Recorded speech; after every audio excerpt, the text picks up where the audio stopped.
بسم اللہ الرحمن الرحیم۔ جب کوئی شخص سلام لے کر آئے، یعنی کوئی سلام بھیجے اور پھر دوسرا شخص اس کو لے کر آئے، تو جس کو سلام بھیجا گیا ہے اس کو چاہیے کہ وہ سلام بھیجنے والے کو بھی جواب دے اور جو سلام لے کر آیا ہے اس کو بھی جواب دے۔ اب بعض مرتبہ ایسا ہوتا ہے کہ جب کوئی سلام لے کر آتا ہے تو جس کو سلام بھیجا جاتا ہے وہ صرف سامنے والے کو جواب دیتا ہے اور یوں کہتا ہے وعلیکم السلام ورحمۃ اللہ وبرکاتہ۔ تو یہ جو جواب ہوا وہ سامنے والے کا، یعنی جو سلام لے کر آیا ہے اس کا جواب ہوا،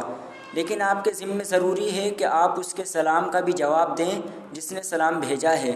تو اس لیے اگر کوئی سلام لے کر آئے تو اس کا جواب اس طرح دینا چاہیے وعلیکم وعلیہ السلام ورحمۃ اللہ وبرکاتہ۔ باقی تفصیل کے لیے آپ دیکھیے حدیث کے اصلاحی مضامین، جلد نمبر 10، صفحہ نمبر 2